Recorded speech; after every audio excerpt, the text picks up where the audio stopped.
ইমান ধুনীয়াকে এইখিনি ট্ৰিটমেণ্ট কৰাই থৈছিলে ইয়াত কোনোবা নিশ্চয় ইউনিভাৰ্চিটি বা ক'ৰ পৰা আহি এইবিলাক ট্ৰিটমেণ্ট কৰি দিছিলেহি অসমীয়া জাতিৰ ঐতিহাসিক সম্পদ সাঁচিপাতৰ কীৰ্তন পুথি এখন গুণমালা মই আপোনাক 25,000 টকা সত্ৰাধিকাৰ আপোনাক এইটো সত্ৰাধিকাৰ হিচাপত মই এইখিনি চাফ চিকুণ কৰিবৰ কাৰণে নামঘৰৰ 25,000 টকা দিলোঁ একদম সাঁচিপাতৰ অৰিজিনেল পুথি এয়া চাওক মই এখন সত্ৰৰ সাঁচিপতীয়া পুথি সেই বাকচটোতো আছে বোলে আপোনালোকে ধৰি লৈ আহক এয়া এখন সত্ৰৰ পিছল সাঁচিপতীয়া পুথি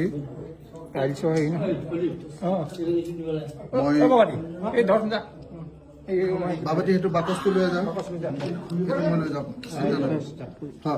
তহঁতি নালাগে মোৰ লগত তহঁতে যা এয়া মই এখন সত্ৰৰ ঐতিহাসিক সত্ৰৰ সাঁচিপতীয়া পুথি মই বাহিৰলৈ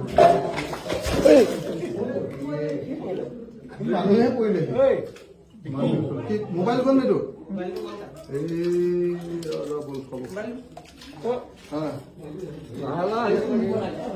ৰৈ আছিলে ৰৈ থাকোঁতে পঢ়িছে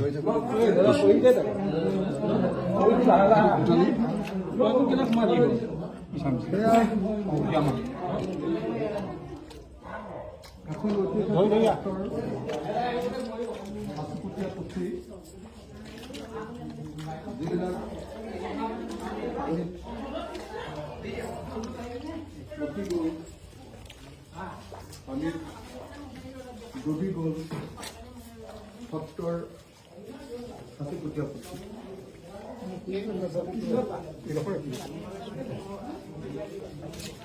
এয়া আপোনালোকে চাওক সত্ৰৰ সাঁচিপতীয়া পুথি অলপ ৰ'দত দি দিলে অকণমান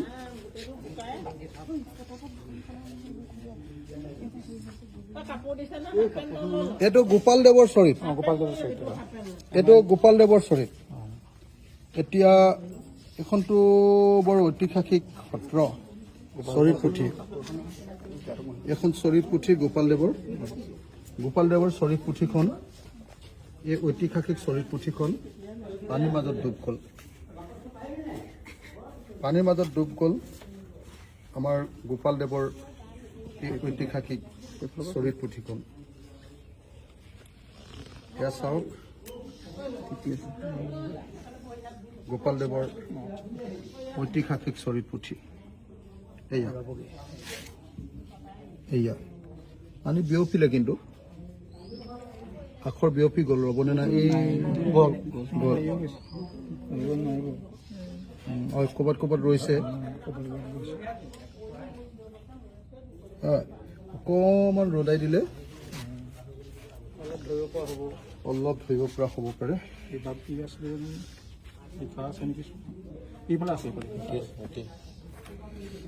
এইটো কি হয় নাই গোপাল দেৱচৰিত এইখনো গোপাল চৰিত পুথি যিবিলাক মানুহে বুজি পাইছে এইখন কিমান ঐতিহাসিক পুথি তেওঁলোকে নিশ্চয় বুজি পাইছে যে অসমৰ ইতিহাসৰ এখন ঐতিহাসিক চৰিত পুথি এনেকৈ আমাৰ বানপানীয়ে নষ্ট কৰি পেলালে তো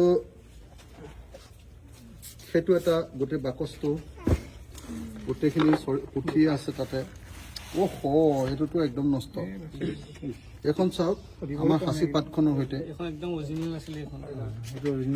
চাওকচোন এইখন আমাৰ সাঁচিপাতখনৰ সৈতে একদম কাভাৰটোৰ সৈতে আছে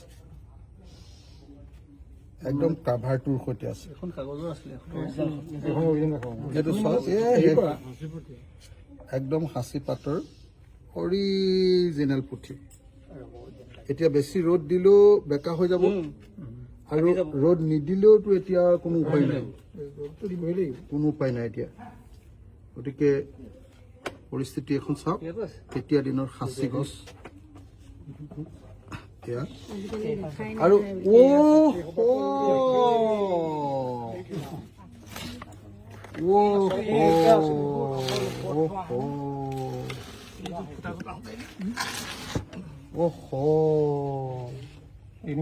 আমাৰ অসমীয়া জাতিৰ এটা ডাঙৰ সম্পদ,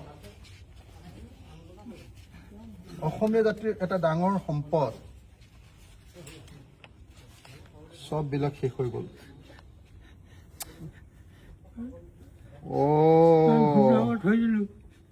ইমান ধুনীয়াকে এইখিনি ট্ৰিটমেণ্ট কৰাই থৈছিলে। ইয়াত কোনোবা নিশ্চয় ইউনিভাৰ্চিটি বা ক'ৰ পৰা আহি এইবিলাক ট্ৰিটমেণ্ট কৰি দিছিলেহি। চববিলাক এইটো সন্ত ৰতন এখন।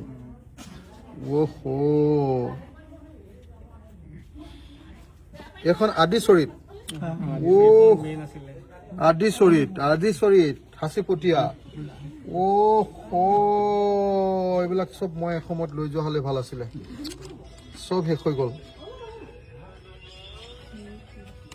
এইখন অনাদি পুৰাণ, এখন অনাদি পুৰাণ। আপুনি চাওকচোন এখন কি কৰি ভাল কৰিব এতিয়া আৰু। ইয়াতকে আৰু ডাঙৰ লছ একো হোৱা নাই দেই জাতিৰ।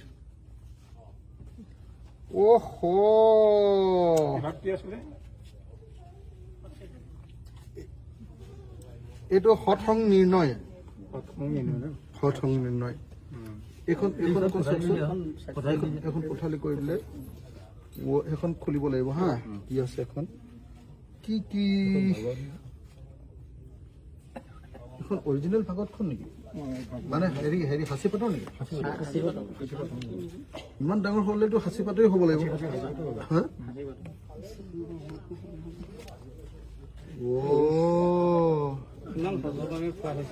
বহুত ধুনীয়াকে ৰাখিছিলে দেই।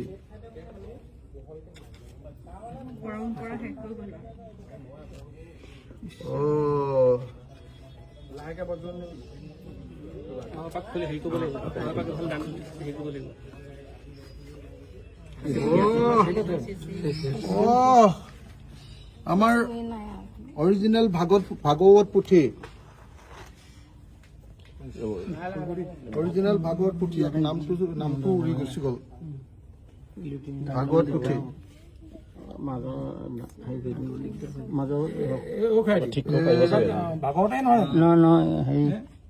এইটো কি হয়? এক লাইন পঢ়ি চালে গম পাম নহয়। নুচুবি ভাইটি, নহয় সংস্কৃত নহয়, অসমীয়া নহয়, বজ্ৰাৱলী। চাইছোন এক লাইন পঢ়ি চাওকচোন।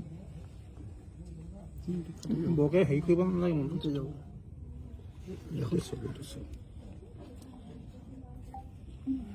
খেহি ধৰি ধৰ্মৰাজ, শিশুপাল, ভাগৱত এইখন বুজিছে? এখন ভাগৱত দেউতা, এইবিলাক চব এখন এখনকে অন্ততঃ ৰ'দত অকণমান দি চাওক। অকণমান এইফালৰ পৰা বেছি দেৰি নিদিব খালি।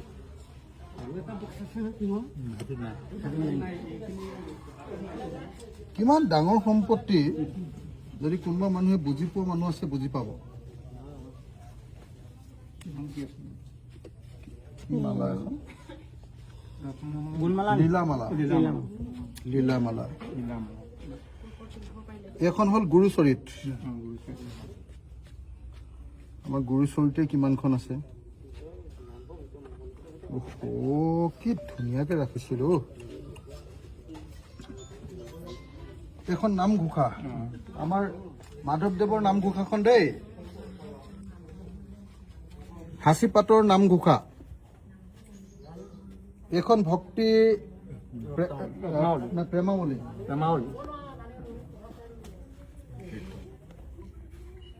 এইখন কীৰ্তন, সাঁচিপাতৰ। যিবিলাক ৰঙা এনেকুৱা কাপোৰেৰে বান্ধি থৈছে এইবিলাক সাঁচিপাতৰ ট্ৰিটমেণ্ট কৰি ৰাখিছিলে। এইখনতো নাম পঢ়িব নোৱাৰি আৰু এইটো চাবলৈ গ'লে বেয়াহে হৈ যাব।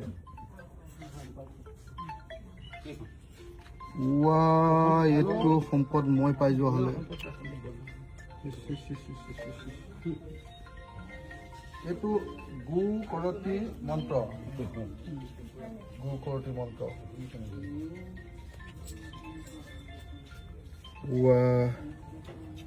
কি হৈ গ'ল?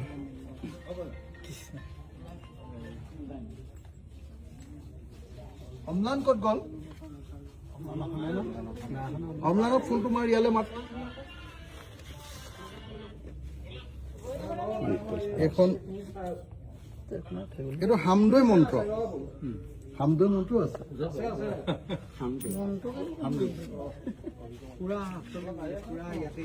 বাপৰে, এইটো ডাঙৰ লোকচান হৈ গ'ল নহয়।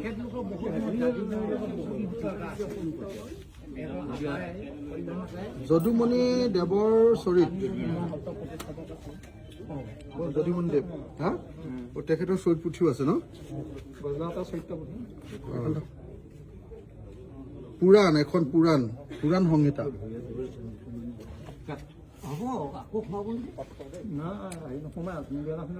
ভক্তি ৰত্ন, ভক্তি ৰত্ন,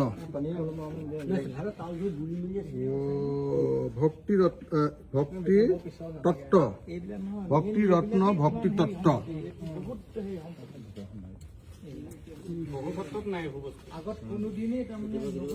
এইটো অল্ড আছামিজ, এইটো কি লিখা আছে?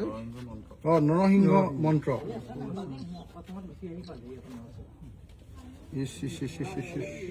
এইটোতো আজি নোলোৱা হ'লে আৰু বেছি দিন বেয়া হৈ থাকিলে। ইফালে ৰ'দটো আহিছে না, চব আছে। বেগটো দাঙি লৈ যাওকচোন, বেগটো দাঙি লৈ যাওক। অকল নোৱাৰিব, অকল নোৱাৰে, অকল নোৱাৰে, অকলে নোৱাৰে।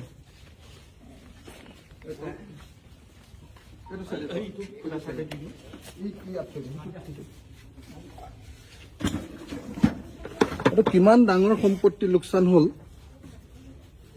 মানে অসমীয়া জাতিৰে এটা ডাঙৰ সম্পত্তি লোকচান হ'ল। এইখন আছিলে ভক্তি ৰত্নাৱলী, ভক্তি ৰত্নাৱলী। এইবিলাক চব আছিলে ভাই, হা?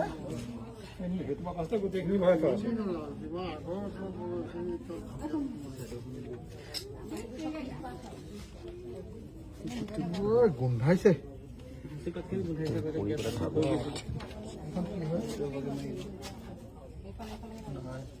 এৰিহে যায়।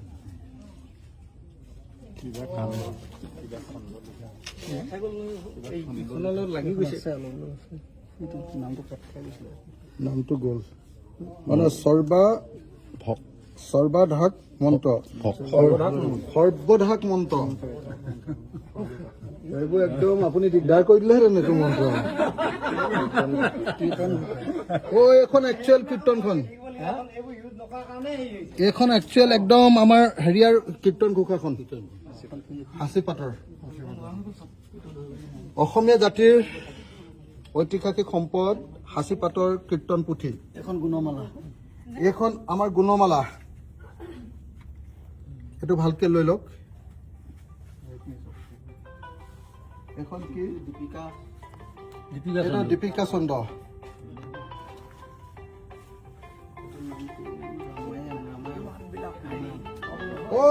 এখন মেনুস্ক্ৰিপ্ট ৰামায়ণ, ৰামায়ণ, ৰামায়ণৰ manuscript. Incomplete, complete, incomplete, illustrated, incomplete. ক্ষেত্ৰৰ পুথি।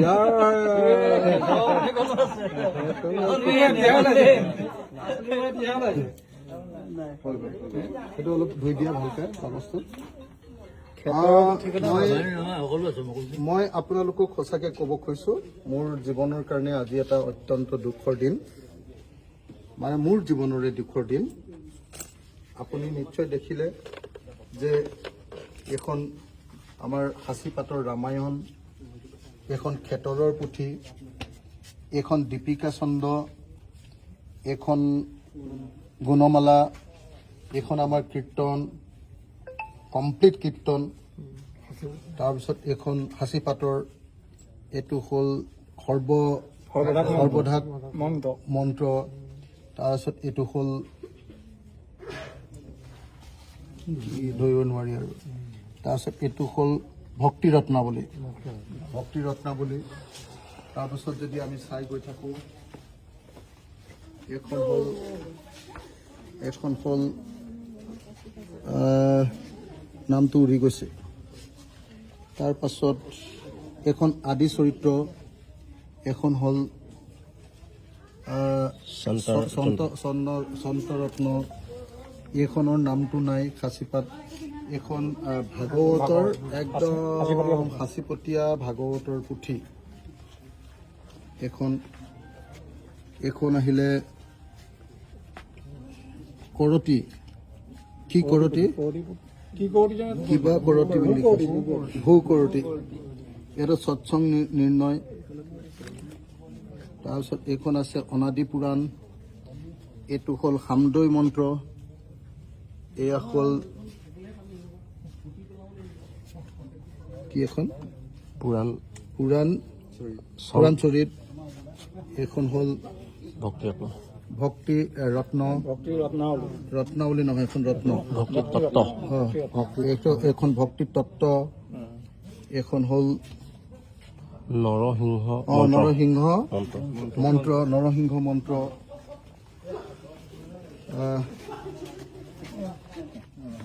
এইটো হ'ল শ্যামন্ত হৰণ, এইটো হ'ল কথা ঘোষা, লীলামালা, গুৰুচৰিত, নামঘোষা, ভক্তি প্ৰেমাৱতী, কীৰ্তন, এখনতো ধৰিব নোৱাৰি নচুবা, গু কৰতি মন্ত্ৰ, এইখনৰ নামটো ধৰিব নোৱাৰি, এইকেইখনৰ নামটো ধৰিব নোৱাৰি আৰু এইখন আছে যদুমণি দেৱৰ চৰিত। মই আপুনি নামঘৰটো চোৱা চিতা কৰে, সত্ৰাধিকাৰ। আপোনাৰ নামটো কি আছিলে? মই আছোঁ প্ৰফুল্ল মহন্ত ডাঙৰীয়াৰ সৈতে মোৱাবজাৰ পঞ্চায়তৰ, আমাৰ শিৱসাগৰ সমষ্টি আমগুৰিৰ মোৱাবজাৰ বা জাজি মোৱাবজাৰ পঞ্চায়তৰ গজলা সত্ৰ।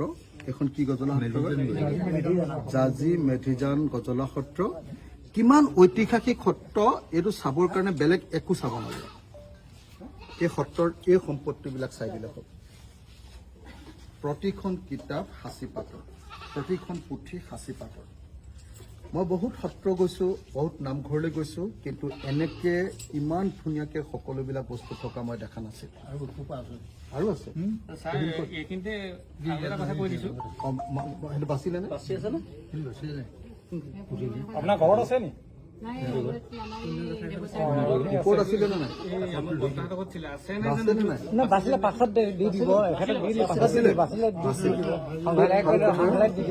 পুথি কোনেও নামাৰে, কাৰণ পুথি মাৰিলে দিনৰ বিপদ আছে। গতিকে অনুদান নালাগে ন, আপোনালোকৰ নিজৰ মানুহে দিব লাগে, চবে দিব, আপোনালোকে এটা বাট চোৱা লাগে। আপোনালোকে মই এটা কাম কৰি ল'ম, মই নিজে এতিয়া দায়িত্ব ল'ম। সত্ৰখনৰ আপোনালোকৰ যিকেইটা কাম লাগে মোক ধুনীয়াকৈ এখন দৰখাস্ত খালি দিব লাগিব। মই যি বস্তু কৰি দিব লাগে চব কৰি দিম। আৰু এতিয়া মই আজি এই সত্ৰখন আপোনালোকৰ প্ৰথম মেৰামতি কৰিবৰ কাৰণে মই টকা 25,000 এতিয়া আপোনালোকৰ হাতত দি যাম। টকা 25,000 আপোনালোকে চাফ চিকুণ কৰি বস্তুটো চিজিল কৰি ৰ'দ চ'দ দি চিজিল কৰি লওক। এতিয়া মোৰ পিনৰ পৰা টকা 25,000 দি যাম দেই। আপোনালোকে এইটোৰে মোটামুটি পুথিবিলাক ৰ'দত দিয়া কিবা মানে দুটা মানুহ হাজিৰা দি এনেকে লগাওক যায়, সি 24 ঘণ্টা অকল এইটোতে লাগি থাকিব, কোনেও যাতে চুব নোৱাৰে হা দেই, কাৰণ এইবিলাক হেৰালে দিগদাৰ হ'ব দেই। মই আপোনাৰ হাতত মই টকা 25,000 দি যাম, সেইটো দি আছো। ছাৰ মাজতে মই এষাৰ কথা অকণমান ৰ'ব, শেষ কৰি লওঁ দেই।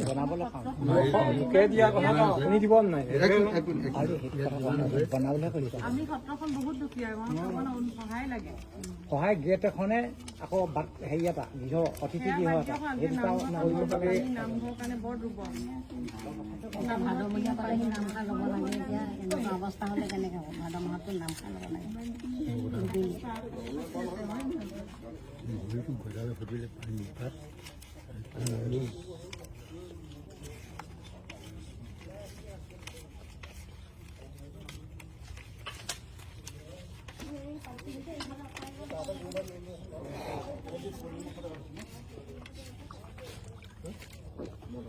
মই আপোনাক 25,000 টকা সত্ৰাধিকাৰ